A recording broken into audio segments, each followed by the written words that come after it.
नमः संस्कृताय सर्वेभ्यः नमो नमः। तो कैसे हैं आप लोग? स्वागत है हमारा हिंदुस्तानी पढ़शाला बाबू।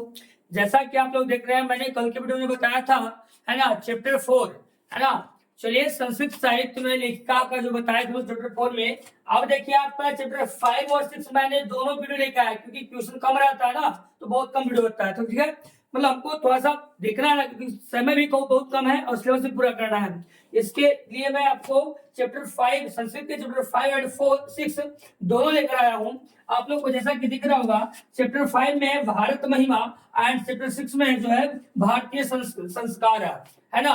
आप लोग 16 संस्कार पढ़ते हैं आप लोग, तो आज उसके बारे में आप लोग को बताऊंगा। चलिए, देर नहीं करते हुए चलते हैं क्वेश्चन की ओर।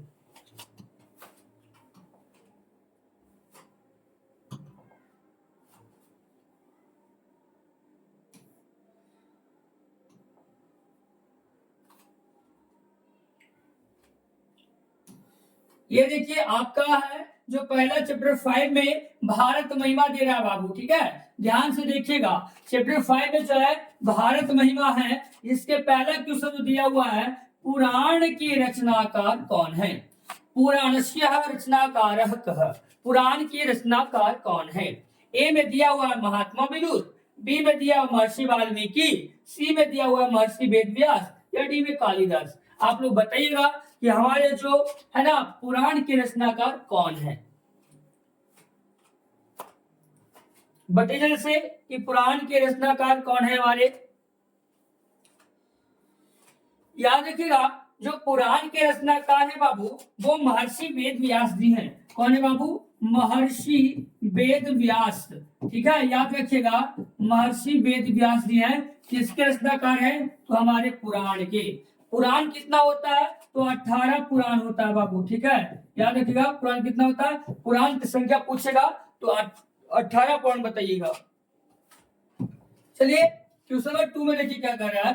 कह रहा है बच्चे कि किसकी महिमा सर्वत्र गाई जाती है। समझिएगा, किसकी महिमा, सर्वत्र का मतलब होता है सभी जगह, है ना।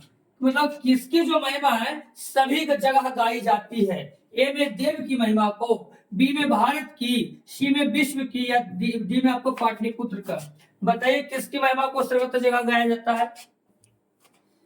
माता माता होती है, अर्थात भारत माता होती है। अब भारत माता की महिमा को अपने हिंदुस्तान में सभी जगह गाएंगे, है ना। इसलिए जो है किसकी महिमा सर्वत्र गाई जाती है, सभी जगह गाई जाती है? तो भारत माता की, है ना।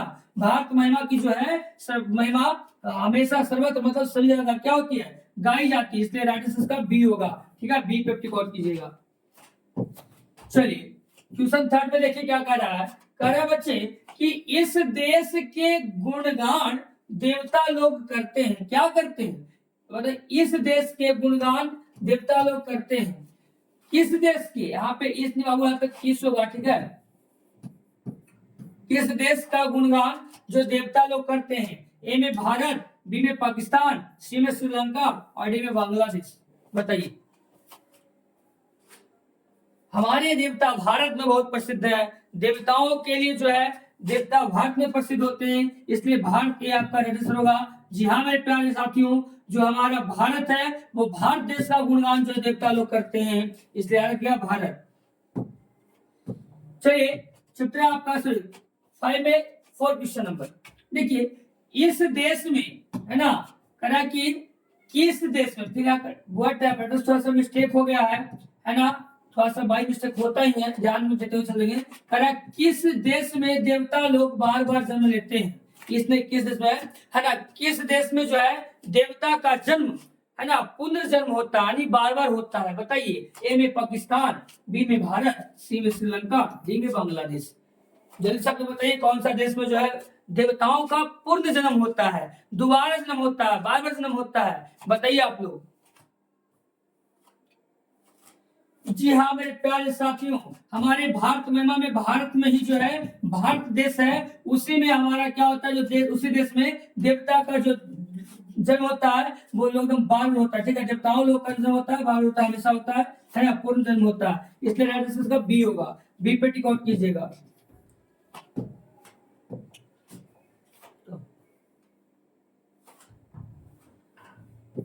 चलिए, फाइनल क्वेश्चन देखिए क्या कर रहा है। तरह कौन सी जो है गीत, थोड़ा सा देखिए पेन भी उछल रही है, हमारे देवता जो है कौन सी गीत जो है गाते हैं देवता, दानव, मनुष्य, कोई नहीं। कौन गीत गाते हैं हमारे देवता, गाते हैं, मनुष्य गाते हैं, है ना, दानव गाते हैं, कौन गाते हैं बताइए। जी हाँ मेरे प्यारे दोस्तों, हमारे देवता जो है वो क्या करते हैं, गीत गाते, इसलिए याद रखिएगा देवता, ठीक है। ए राइट आंसर होगा, ए पे टिक आउट कीजिएगा। चलिए क्वेश्चन नंबर 6 करा, भारत की शोभा, भारत की शोभा की कौन प्रशंसा करते हैं, देवता, दानव, मनुष्य या जंतु, बताइए भारत की शोभा को कौन सा प्रशंसा करते हैं। ये भी आपका राइट आंसर देवता ही होगा बाबू, याद रखिएगा देवता ही, ए में राइट आंसर का देवता, ठीक है, ध्यान रखिएगा देवता। चलिए अब अगला देखिए क्वेश्चन नंबर 7 में क्या कह रहा बच्चे, कह रहा कि भारत की महिमा कहाँ गाई जाती है, बताइए भारत की महिमा कहाँ गाई जाती है, वहां, पटना, यहाँ या सभी जगह, बताइए भारत की महिमा कहाँ गाई जाती है, सर्वत्र, और सर्वत्र का मतलब होता है कौन सी बाबू, सभी जगह, है ना, यानी भारत की महिमा को कहाँ कहाँ गाते हैं, सभी जगह, है ना, पाठशाला हो, घर हो, मार्ग हो, सभी जगह, जिस श्लोक में आप उस श्लोक में देवता का गुणगान करते हैं लोग, है ना, इसलिए सर्वत्र होगा, सभी जगह होगा, ठीक है। इसका ए नहीं, बी नहीं, सी नहीं, क्या होगा, डी होगा, सभी जगह करते हैं। अब यहाँ पे नहीं का मतलब इसलिए क्या बनाए, अगर वहां है तो वहां भी करते होंगे, ऐसा नहीं कि आपको बता दिए कि वहां नहीं करते, ठीक है, आप यहाँ भी कर सकते हैं, यहाँ भी कर सकते हैं, ध्यान दीजिएगा, आप यहाँ भी कर सकते हैं, यहाँ भी कर सकते हैं, यहाँ भी, मतलब यहाँ वहां जहाँ पटना, सर्वत्र, सभी जगह कर सकते हैं भारत की गुणगान, है ना, भारत में हमारे महिमा का गुणगान सभी जगह गाई जाती है। चलिए आगे देखिए क्वेश्चन आपका 8 में, ध्यान दें क्या कर रहा है, भारत भूमि किससे सेवित है, सागर से, पर्वत से, झरना से, भूपृथ्वी सहित से, बताइए किससे सेवित है भारत भूमि, सागर से सुशोभित होती है, पर्वत से भी होती है, झरने से भी होती है, इसलिए इसका राइट आंसर क्या होगा, सभी, और उपयुक्त सभी हो जाएगा, डी में आपका राइट आंसर है डी, जी हाँ उपयुक्त सभी। चलिए क्वेश्चन नंबर 9 में क्या कर रहा है बच्चे, कि जो जगत का गौरव कौन है, जगत का गौरव कौन है, पाकिस्तान, भारत, श्रीलंका या बांग्लादेश, जगत मतलब संसार होता है, संसार का एक गौरव कौन है ना, हमारे घर के सदस्य में 5 बेटे हैं, पांचों बेटे में एक अच्छा बेटे होंगे, है ना, अच्छा सब बेटे अच्छे हैं, लेकिन कोई अच्छे काम के लिए अधिक परिश्रम करते हैं, है ना, उसमें गौरव होते हैं, है ना, तो बताइए कौन से इसमें जो जगत में कौन कौन गौरव है, बताइए संसार में, सुने देगा ना, जहाँ डाल डाल पर सोने की चिड़िया करती है बसेरा, वो भारत देश है मेरा, है ना, ये हमारे भारत देश जो है इनका गौरव सभी जगह सुशोभित है ना, आप लोग याद रखना, जगत का मतलब संसार होता है, और जो जगत का मतलब का संसार होता है, तो पूछा क्वेश्चन क्या कि जगत का गौरव कौन है, तो हमारा भारत देश है, इसलिए हम भारत की गुणगान गाएंगे, इसलिए इसका राइट आंसर बी होगा। चलिए आगे देखिए क्वेश्चन नंबर 10, भारत महिमा पाठ का जो प्रथम पद है यह श्लोक कहां से संकलित किया गया है, विष्णु पुराण से, पद्म पुराण से, भगवत पुराण से या वराह पुराण से, बताइए भारत महिमा का जो पाठ का प्रथम श्लोक है या पद वो कहां से लिया गया है, कहां से संकलित है, बताइए आप लोग। विष्णु पुराण से बाबू, याद रखिए कौन से पुराण से, विष्णु पुराण से, इसका ए राइट आंसर होगा, ठीक है, विष्णु पुराण से। चलिए क्वेश्चन नंबर आपका 11 भारत महिमा का आधुनिक पद किसने रचा, भारत महिमा का आधुनिक पद किसने रचा, कालिदास ने, नारद ने, अध्यक्ष ने, नारायण पंडित ने, बताइए आप लोग, बताइए आप लोग किसने रचा, अध्यक्ष ने बाबू, याद रखिए सी होगा राइट आंसर, सी अध्यक्ष, सी होगा राइट आंसर का, राइट आंसर सी होगा। चलिए क्वेश्चन नंबर 12 हमारी भारतीय धरा कैसी है, हर भरी अर्थात हरा भरा, है ना, हर भरी अर्थात हरा भरा, ऊंची नीची विशाल मतलब बड़ा, बताइए आप लोग, विशाल का मतलब होता है बाबू यहाँ पे याद रखिएगा बड़ा होता है, ठीक है, इसलिए डी आंसर राइट होगा इसका।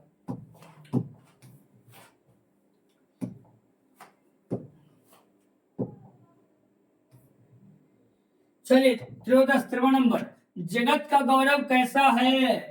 चौकोर, गोल, शोभनीय, समतल। तो हमारा जो है जगत संसार जो है उसका गौरव कैसा है? चौकोर है ना, गोल है ना, शोभनीय है, बहुत सुंदर है, यह समतल है। बताइए आप लोग। अच्छा ना, सुशोभनम कौन है?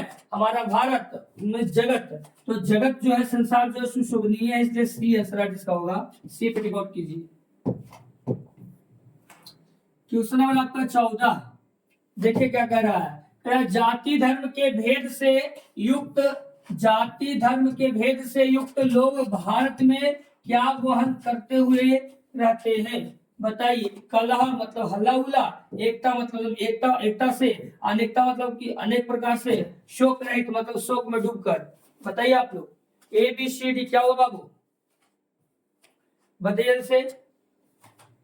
एकता होकर बाबू, यानी क्या? एकता होकर, क्योंकि एकता में ही बल है। आप लोगों को पता होना चाहिए, लाठी के एक डंडा को तोड़ना आसान है, लेकिन लाठियों के समूह को तोड़ना बहुत ही कठिन है। इसलिए एकता में क्या है? बल है, इसलिए एकता होगा। बी, बी आपका राइट आंसर है।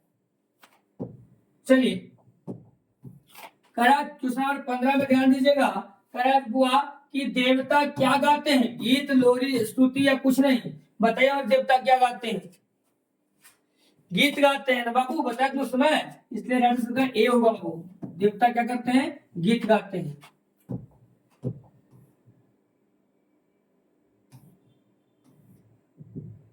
अब देखिए हमारा जो था वो भारत महिमा खत्म हो गया चैप्टर 5 में। अब चैप्टर आपका 6 आया। ध्यान दीजिए, आपको मैंने बता दिया था समय बहुत कम है बाबू, हमको लेके चलना है ना। तो देखिए समय बहुत कम है और सब कुछ को देखते हुए चलना है, तो इसलिए आपका जो है आपका भारतीय संस्कार पढ़ाने वाले हैं फिर से हम चैप्टर 6 में। ध्यान दीजिएगा, पहला क्वेश्चन दिख रहा है कि भारतीय संस्कार कितने हैं? 24, 20, 18, 16। षोडश संस्कार है भारतीय संस्कार है। 16 संस्कार है जो भारत के संस्कार है, इसलिए इसका कितना आंसर होगा? डी 16 है ना। 16 जो है भारतीय संस्कार है, इसलिए इसका डी जो है आंसर होगा। बस सुनाइए। चलिए अगला देखिए क्वेश्चन नंबर 2 में क्या कर रहा है। कह रहे बच्चे कि सीमांतोन्नयन संस्कार जो है किस संस्कार से गिना जाता है? ये किस संस्कार में गिना जाता है? शिक्षा संस्कार में, मृत्यु के बीच बाद संस्कार में, या जन्म से पूर्व संस्कार में, या विवाह संस्कार में? सीमांतोन्नयन बताइए कौन सा जो है हमारा संस्कार में गिना जाता है? चलिए बताइए आप लोग। जन्म से पहले अर्थात जन्म से पूर्व संस्कार में जो है सीमांतोन्नयन संस्कार को गिना जाता है, इसलिए आंसर सी होगा बाबू। आप लोग सी याद रखिएगा। सीमांतोन्नयन संस्कार में जो है हमारा जन्म पूर्व संस्कार में जो है उसको संस्कार को गिना जाता है, इसलिए सी राइट आंसर होगा। सी पे टिक आउट कीजिएगा।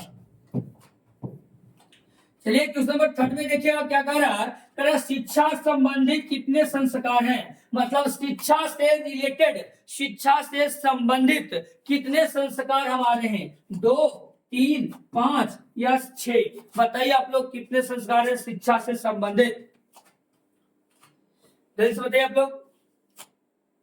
5 बाबू, कितने हैं? 5 है जो हमारे शिक्षा से संबंधित है ना, इसलिए इसका 5 राइट आंसर होगा। चलिए आगे कर रहा है, देखिए क्वेश्चन नंबर 4 में क्या कर रहा है। कह रहा है कि बचपन में कितने संस्कार हैं? बचपन में 2, 4, 5, 6। बचपन में हमारे कितने संस्कार है? बताइए जल्दी से। षड संस्कार बाल कालात। 6 संस्कार जो है बचपन के हैं, इसलिए षड होगा बाबू। षड मतलब 6 होता है, ठीक है, इसलिए डी इसका आंसर होगा। डी पे आप लोग टिक आउट कीजिएगा। अगला देखिए 5वां नंबर क्वेश्चन क्या कर रहा है। संस्कारों का मौलिक अर्थ क्या है? समारोह का आयोजन करना, लोगों को सम्मिलित करना, दोष दूर होते हैं तथा गुणों का निर्माण होता है, या डी में दान धर्म होता है? बताइए संस्कार का मौलिक अर्थ क्या है? बताइए आप लोग। दोष दूर होते हैं, जो हमें दोष होती है बुराइयां होती है वो दूर होते हैं तथा गुणों का निर्माण होता है। वो जो है हमारा संस्कारों का मौलिक अर्थ है, इसलिए इसका आंसर सी होगा बाबू। सी पे आप लोग टिक आउट कीजिएगा। चलिए क्वेश्चन नंबर 6 में देखिए क्या कह रहा है। भारतीयों में संस्कार से किसका निर्माण होता है? भारतीयों में संस्कार से जो है किसका निर्माण होता है? सहिष्णुत्व का, सहिष्णुत्व का, बी में व्यक्तित्व का, सी में करुणत्व का और डी में मानवत्व का। किसमें बताइए? व्यक्तित्व का बाबू एक व्यक्ति का होता है, ठीक है, इसलिए 20 का आंसर होगा बी। बी पे लोग ठीक कीजिए, व्यक्तित्व का। चलिए क्वेश्चन नंबर 7 देखिए क्या कर रहा है। वेद की पढ़ाई शुरू करना किस संस्कार के अंतर्गत आता है? जन्म से पहले अर्थात जन्म से पूर्व संस्कार में, गृहस्थ संस्कार में, विवाह संस्कार में वेद पढ़ते हैं, प्रदान करते हैं, शिक्षा संस्कार में? आप जल्द से जल्द बताइए। पढ़ाई होती है शिक्षा के संस्कार में बाबू, इसलिए इसका राइट आंसर डी होगा। जी हाँ मेरे प्यारे मित्रों विद्यार्थियों, इसका आंसर डी होगा, शिक्षा के संस्कार में वेद की पढ़ाई करते, इसलिए डी इसका आंसर होगा। सही। संस्कारों को कितने भागों में बांटा गया है? 2 भागों में, 4 में, 5 में या 6 में? बताइए संस्कार को कितने भागों में बांटा गया है? पंचभागात संस्कारः विभेद, 5 भाग में, 5 भाग में, इसलिए सी इसका आंसर होगा।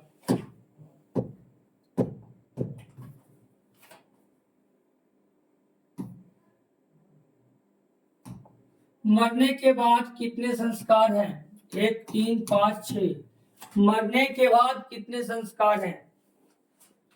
एक ही संस्कार होता है ना, इसलिए ए राइट आंसर होगा।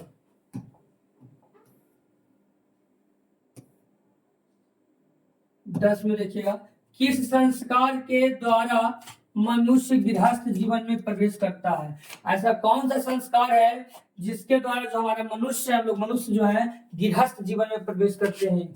जन्म से पूर्व मतलब पहले जन्मने हुआ उसका पहले गृहस्थ मतलब घर का काम संभालना, तब विवाह जब हो गया, तब शिक्षा, तब। बताइए जल्दी से बताइए आप लोग। विवाह बाबू, सी। जिम्मेवारी बढ़ा देती है आदमी को, है ना, इसलिए जो है विवाह संस्कार के द्वारा जब मनुष्य गृहस्थ जीवन में प्रवेश करता है, शी राइट आंसर होगा बाबू। चलिए दूसरा आपको 11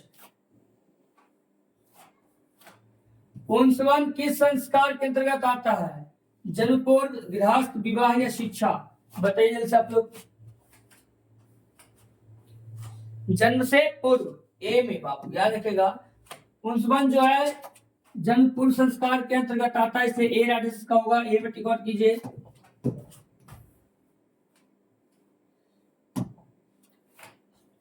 अंत्येष्टि संस्कार कब होता है? जन्म से पूर्व, प्राणी ग्रहण के जो है उस समय, मरने के उपरांत और जीवन में? बताइए अंत्येष्टि संस्कार जो है कब होता है? बताइए जल्दी से आप लोग, बताइए आप लोग जल्दी से। जी सी, मरने के उपरांत बाबू उत्तेष्टि संस्कार होता है, इसलिए याद रखिए सी होता है, जो मरने के उपरांत में होता है, ठीक है, सी।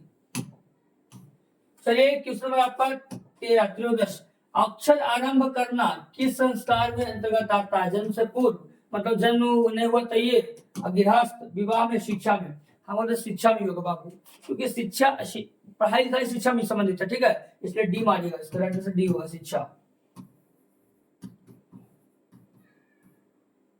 चलिए आगे 14 नंबर क्वेश्चन क्या कर रहा है। सप्तपदी किस संस्कार के अंतर्गत आता है? सप्तपदी किस संस्कार के अंतर्गत आता है? जन्म के पूर्व, गृहस्थ में, विवाह में, शिक्षा में? बताइए सप्तपदी किस संस्कार के अंतर्गत आता है?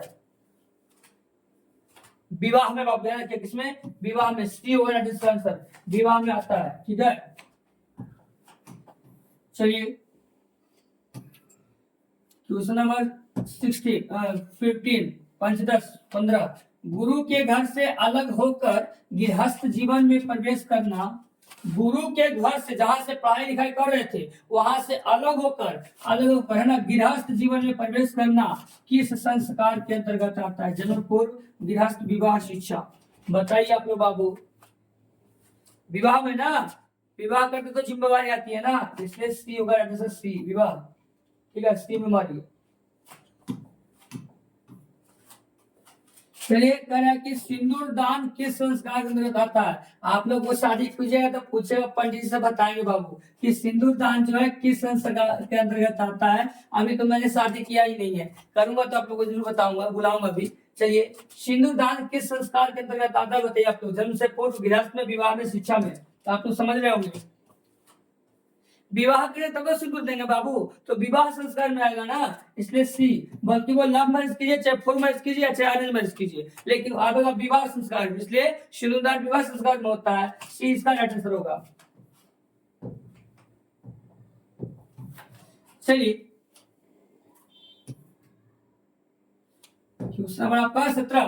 कौन शब्द सीमित रूप में व्यंग रूप में व्यवहार होता है? मतलब उसको दर्शाते हैं, दिखाते हैं, व्यवहारिक करते हैं। विकारी में, अभिकारी में, संस्कार में, न ज्ञान शब्द में। आप जल्द से कमेंट बॉक्स में कमेंट कीजिए क्या होगा। संस्कार में ना बाबू, है ना, संस्कार शब्द सीमित रूप में जो व्यंग रूप से व्यवहार में आता है। संस्कार आपका रहेगा, उसी अति में ढलिएगा, उसी अति से चलिएगा। बिना संस्कार कुछ नहीं होता। तो संस्कृति बिना संस्कार नहीं है, इसलिए चीज का में टिक आउट कीजिए आप लोग।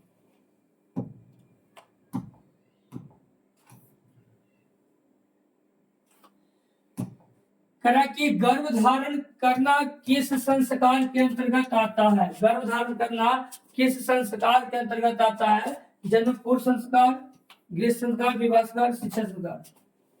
बताइए, गर्भ धारण करना किस संस्कार के अंतर्गत आता है? जन्म के पूर्व, याद रखिएगा, जन्म के पूर्व। अभी हम नहीं जन्मे तो वो कैसे पता है? तो गर्भावस्था में होगा तब तो बाबू, इसलिए इसका ए राइट आंसर होगा। ठीक है, ए में टिक आउट कीजिएगा। ए इसका राइट आंसर है। जो गर्भधारण होता है वो हमारे जन्म से पूर्व संस्कार में आता है। चलिए, करें कि जन्म से पहले कितने संस्कार होते हैं? 2, 3, 5, 6। जब हम जन्म नहीं लिए हैं उसके पहले कितने संस्कार होते हैं बताइए आप लोग।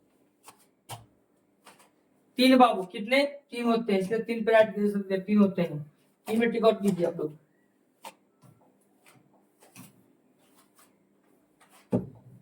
अब देखिए, कह रहा है कि गृहस्थ के कितने संस्कार हैं?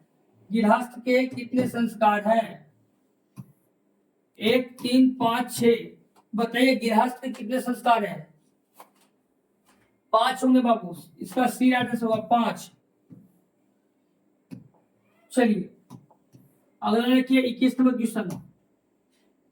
1 नामाकरण। जब बच्चा का जन्म हुआ तो उसका नामकरण भी होता है, तो नामकरण के अंतर्गत किस संस्कार के अंतर्गत आता है? नामकरण जो है किस संस्कार के अंतर्गत आता है? आप लोग जल्द से बताइएगा। जन्म पूर्व, गृहस्थ, शैशव या शिक्षा।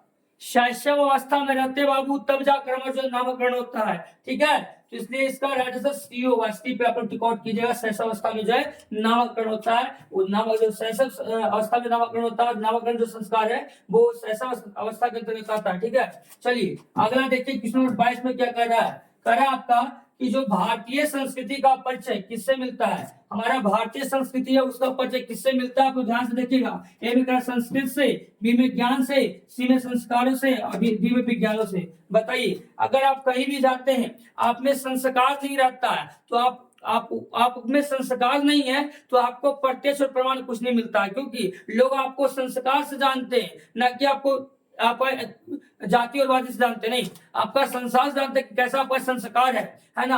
आप प्रत्यक्ष प्रमाण वहीं पे दे दीजिएगा, आपका संस्कार का कैसा बिहेवियर है सब कुछ उसी में बताइएगा। तो हमारे जो है भारतीय संस्कृति का जो परिचय हम लोग देते हैं वो क्या देते हैं? संस्कारों से देते हैं, इसलिए सी इसका आंसर होगा। ठीक है, आज तक देखिए आप लोग को संस्कार के बारे में पता नहीं होगा, लेकिन मैंने आपको बताया कि जो बिना संस्कार का आप नहीं चल सकते हो। आप अगर छोटे हो चाहे बड़े हो तो आप में संस्कार दिखती है, ठीक है, ना कि कहीं दिखती है। संस्कार दिखती है, दिखाने के लिए आपको संस्कृति अपनाना होगा, क्योंकि बिना संस्कृति का कोई संस्कार नहीं है। चलिए अगला क्वेश्चन देखिए।